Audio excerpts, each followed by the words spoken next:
அதுக்கப்புறம் உருளைக்கிழங்கு இது ரெண்டுத்தையும் ஒன்றா சேர்த்து போட்டுப்போம். அதெல்லாம் பிரியணும். அதெல்லாம் பிரியணும். சிக்கன்னா ரைஸை போட்டுக்கிட்டு ரைஸ் கொதி வந்த போது தான் சிக்கன் 3 கம்பெனி மசாலா போட்டிருக்கோம்.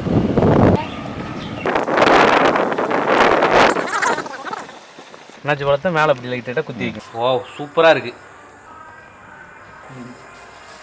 நல்லா இருக்குங்க, நல்லா இருக்கு. இப்போ வந்துட்டு பார்த்தீங்கன்னா பிரியாணிக்கு வந்துட்டு நம்ம எல்லாமே ரெடி பண்ணி வச்சிருக்கோம். அது முக்கியமாக பார்த்தீங்கன்னா சவுதி ஸ்டைல் பிரியாணிக்காக சித்தப்பா, எங்கள் சித்தியை கல்யாணம் பண்ணியிருக்காங்க. சித்தப்பா அவங்க டேடி, எனக்கு தாத்தா மாரி ஒரு தாத்தா மரம் வரும். அவங்க தான் வந்துட்டு அவங்க சின்ன வயசுலேருந்தே வந்துட்டு அங்கே சவுதியில் கம்பெனி வச்சு நடத்திட்டு இருக்கனால அவங்க வந்துட்டு அங்கே சவுதி ஸ்டைலில் இந்த பிரியாணி நிறையா டைம் செஞ்சு சாப்பிட்டுட்டு இருக்காங்க.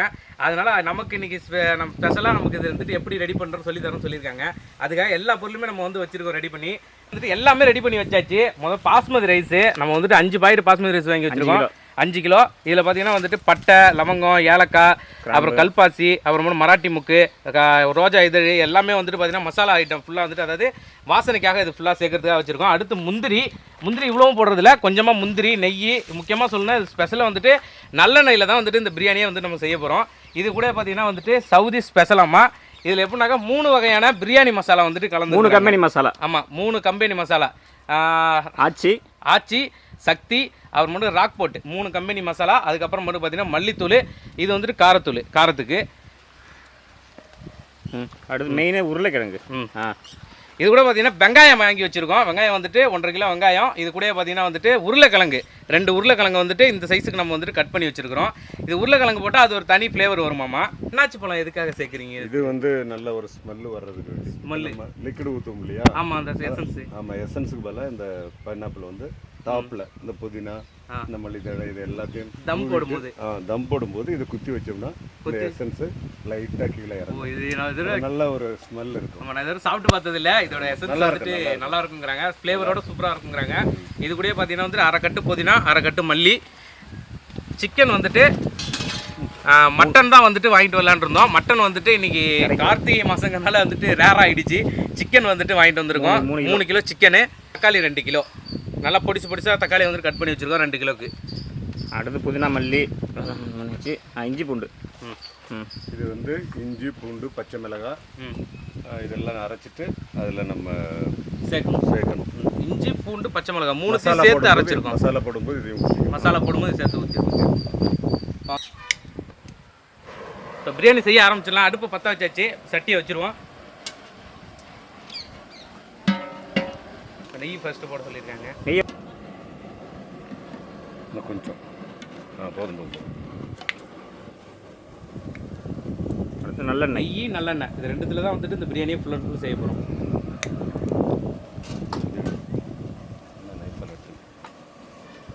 ஒரு 1/2 ஊற்றுங்க. ஒரு 1/2 பாட்டி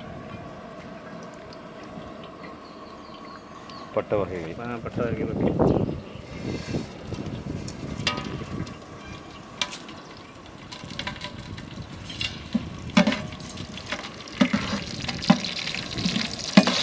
பயங்கரமாக இருக்கு.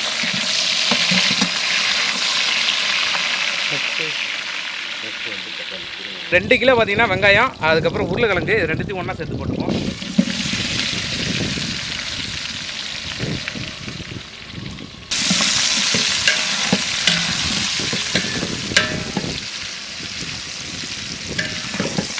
வெங்காயம் வந்து பிரியணும்னா இந்த மாதிரி தனித்தனியாக ஆகும். பிரிஞ்சு வராது. நீங்கள் எந்த அளவுக்கு கட் பண்ணுறீங்களோ அதெல்லாம் பிரியணும். அது ஒன்று இருக்கிறது எல்லாம் பிரிஞ்சு தனித்தனியாக நல்லா. இப்போ இது எப்படி இருக்கோ அது மாதிரி எல்லாம் சேமியா மாதிரி வந்துடும். சேமியா மாதிரி வர அளவுக்கு அந்த மாதிரி எல்லா வெங்காயமும் பிரிஞ்சு வந்துடும். ட்ரையாக பார்த்து நல்லா சமமாக இருக்குது 2 பாக்கெட் கரெக்டாக. அப்படியா? இப்படி போட்டால் கறியே வந்துட்டு உருளைக்கிழங்கு வேகாதான். தக்காளி 2 கிலோ.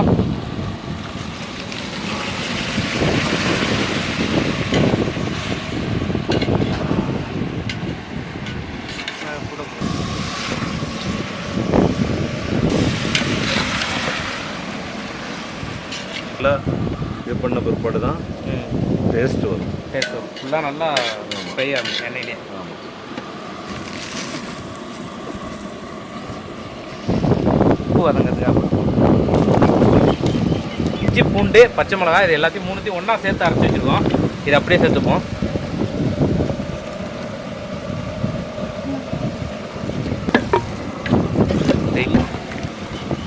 இஞ்சி பூண்டு பேஸ்ட்டு பச்சை மிளகாலாம் போட்டு நல்லா வதக்கியாச்சு. இப்போ அடுத்து பார்த்தீங்கன்னா தயிர் போட்டுப்போம்.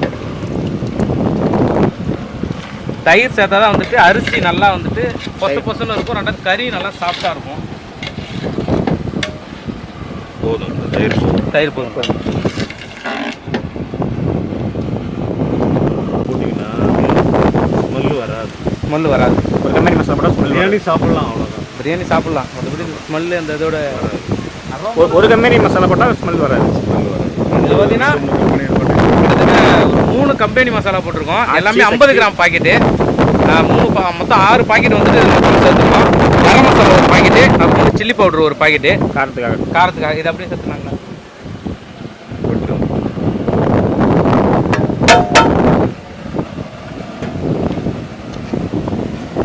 வெங்காயம், தக்காளி, இஞ்சி பூண்டு பேஸ்ட்டு, அதோட பச்சை மிளகா போட்டு நல்லா வதக்கியாச்சு. இது கூட உருளைக்கிழங்கு 2 உருளைக்கிழங்கு போட்டிருக்கோம். இதுக்கப்புறம் அந்த மசாலா போட்டு தயிர் போட்டு மசாலா போட்டு இப்போ வதக்கிட்டு இருக்கோம். இதில் முக்கியமாக இந்த சவுத் இந்தியன் பிரியாணிக்கு ஸ்பெஷல் பார்த்தீங்கன்னா முந்திரி பருப்பு 1/4 கிலோ கிட்ட போடுறோங்க. மசாலாலே வந்துட்டு முந்திரியை போடணும். அப்போ தான் வந்துட்டு அந்த கொஞ்சம் அந்த தண்ணி ஈரப்பதத்தில் இருந்து சாப்பிடும்போது கொஞ்சம் சாஃப்டாக இருக்குமா. நான் எடுக்கிறேன் கட்டு. போதுங்களா? மட்டன்னா இப்போ இந்த மசாலா உண்டாக்குன உடனே போடணும். சிக்கன்னா ரைஸை போட்டுக்கிட்டு கொதி வந்த போது சிக்கன் வந்துட்டு வேகிறதுக்கு சீக்கிரமாக வந்துடும். மட்டன் கொஞ்சம் வேக லேட் ஆகுங்கிறதுனால அப்படி போட்டுக்கணும். இப்போ அரிசியை நம்ம வந்துட்டு ஊற வச்சிடலாம்.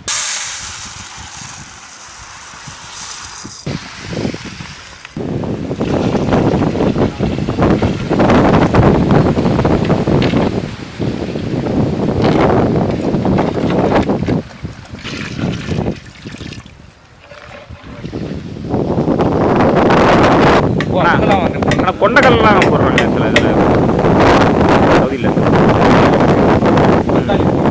தக்காளி பிரியாணியில் ஒயிட் கொண்டக்கல்லாம் மிக்ஸ் பண்ணி நல்லா உருளைக்கிழங்கு மாதிரி இப்போ நல்லாயிருக்கும்.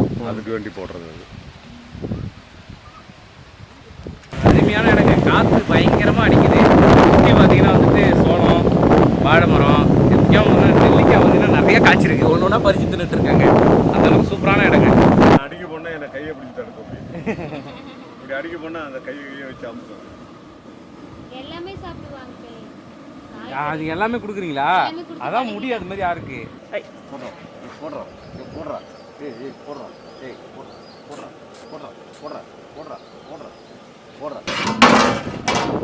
நல்லா கொதிக்க ஆரம்பிச்சிச்சு. இப்போ நம்ம வந்து உப்பு வந்துட்டு டேஸ்ட் பார்க்க போகிறோம். உப்பு கரெக்டாக இருந்ததுன்னா நம்ம வந்துட்டு ஊற வச்சிருக்க அரிசி எடுத்து இதில் போட வேண்டியதாங்க. சவுதி ஸ்டைல் பிரியாணிங்கிறதுனால வந்துட்டு சிக்கனை வந்துட்டு ஃபஸ்ட்டு சேர்க்க தேவையில்ல. மட்டனை சேர்த்துக்கலாம். இப்போ சிக்கனுங்கிறதுனால நம்ம கடைசியாக சேர்க்க போகிறோம். அது வந்துட்டு அரிசியை வந்துட்டு அள்ளி போட்டுப்போம். அரிசி போட்டால் சிக்கன்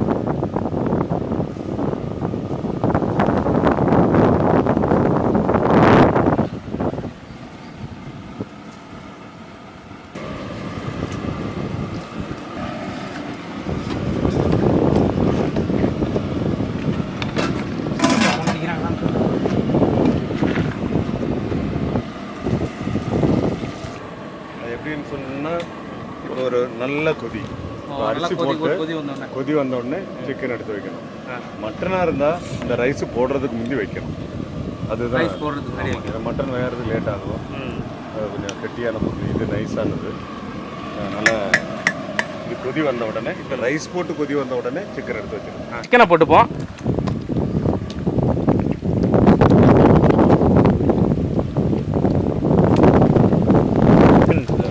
கறி நல்லா பிடிக்குது.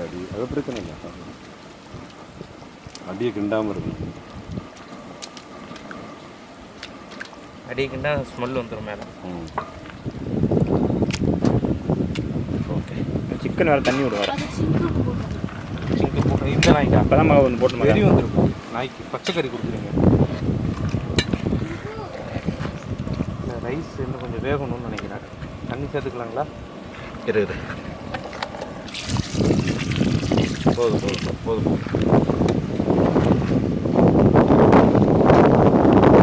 இப்போ வந்து புதினா தழை, மல்லித்தழை அப்படியே மேலே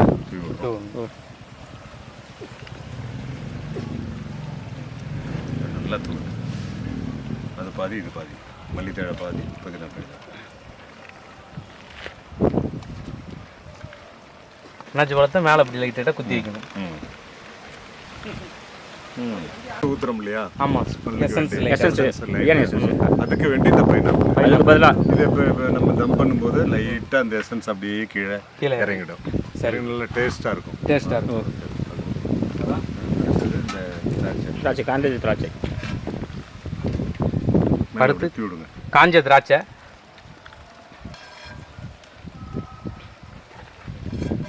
கம்மியாக போடணும், இவனுக்கு பிடிக்காதுன்னு. அப்புறம் சவுதி பிரியாணி பாருங்க, தம்மு உடச்சி சூப்பராக ரெடி ஆகிடுச்சு. இன்னும் தம்மு இப்போ தான் பிரிச்சிருக்கோம். அங்கே இருட்டாயிடுச்சு, நீங்கள் தூக்கிட்டு வந்தாச்சு. பாருங்க பயங்கரமாக இருக்குங்க, வாசனையே அப்படி கம்மன்னு இருக்குது. எசன்ஸ்லாம் இறங்கிருக்கு. ஆமாங்க, பாருங்க எப்படி இருக்காருங்க, நல்லா பொல பொல பொல பொலன்னு வந்துருக்குதுங்க.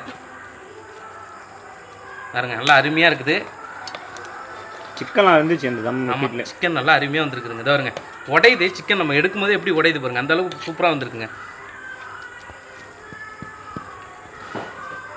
அவ்வளோ எப்படி அந்த உருளைக்கிழங்கு பாருங்க, இதில் பாருங்க அப்படியே நம்ம போட்ட அந்த முந்திரி பருப்பு திராட்சை எல்லாம் ஒன்றோட ஒன்று கலந்து அப்படியே ஒரு தனி ஃப்ளேவராக இருக்குது. முக்கியமாக இந்த அன்னாச்சி பழம் ஃப்ளேவரு சூப்பராக இருக்குங்க.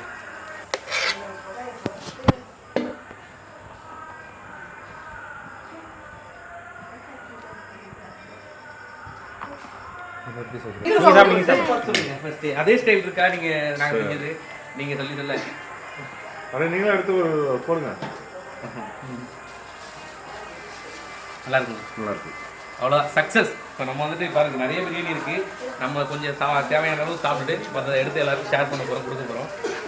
உட்காந்து சாப்பிடுங்க. நல்லா இருக்கு, நல்லா சாப்பிட்டா இருக்கு. நல்லா இருக்குங்களா? அதே ஸ்டைல் வருதுங்களா நீங்கள் செய்கிற மாதிரி? கறி நல்லா இருந்துருக்குங்களா?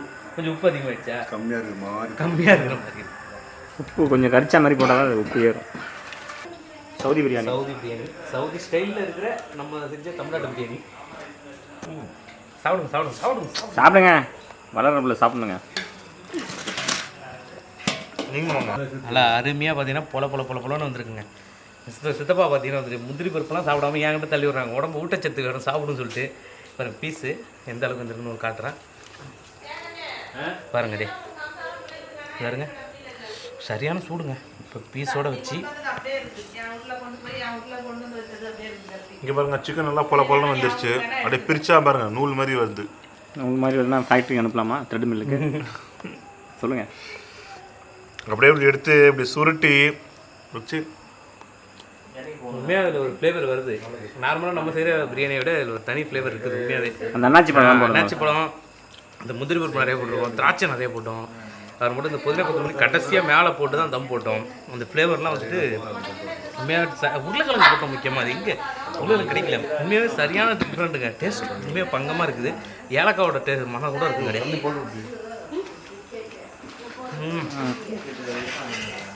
சரி, ஓகே, சூப்பராக இருந்துச்சு. உண்மையாக வந்துட்டு வேறு லெவலில் இருக்குது. இது வரைக்கும் நீ வந்துட்டு எல்லா வகை பிரியாணியும் பார்த்துருப்பீங்க. என்ன வருது? சவுதி. இது வந்துட்டு பார்த்தீங்கன்னா சவுதி ஸ்டைல் பிரியாணி. வீட்டில் செஞ்சு பார்த்துட்டு எப்படி இருக்குன்னு கமெண்ட்டில் சொல்லுங்கள். இந்த வீடியோ உங்களுக்கு பிடிச்சிருந்தா லைக் பண்ணுங்கள், பிடிக்கணும் டிஸ்லைக் பண்ணுங்கள், தெரிஞ்சது தெரியாதுங்க எல்லாருக்குமே ஷேர் பண்ணுங்கள். மறக்காம நம்மளோட வில்லேஜ் சாப்பிட்ற சேனலை சப்ஸ்கிரைப் பண்ணுங்கள். Tata bye by.